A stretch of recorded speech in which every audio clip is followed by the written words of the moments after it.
Pilipinas, pinaghahanda ng mga eksperto sa maaaring masamang maidulot ng nababalitang bagong virus na nadiskubre sa bansang India. Ibig sabihin ba nito ay babalik na naman tayo sa pagsusot ng face mask, sa pagbabaksin, sa pagkakwarantin at sa paghihigpit sa mga OFW na uuwi sa Pilipinas? Ang sagot ay yes, posible nga ito.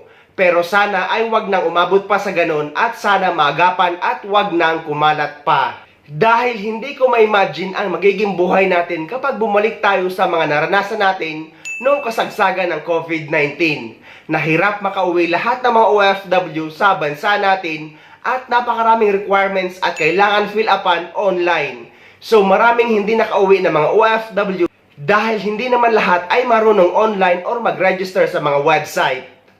Nipah virus infection in 2014 na naitala sa Mindanao, no, sa Sultan Kudarat, and this one nanggagaling din sa isang animal, no, sa horse, in which the same manifestation as that of the Nipah. But for the Nipah virus alone, wala pa tayo, no, so which means na we need to be vigilant about this, although it may be remote that it can happen here, or it will be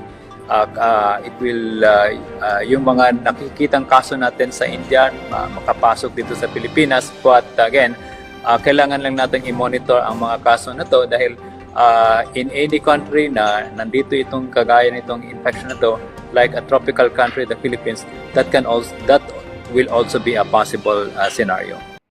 Kaya ipagdasal nating lahat guys na sana wag na itong kumalat pa at makaabot sa Pilipinas, lalong-lalo na sa mga bansa kung saan tayo nagtatrabaho. Dahil guys, hindi pa nga totally nakaka-move on ang Pilipinas sa pag-aalis ng public health emergency sa atin, pero ngayon may bago na naman.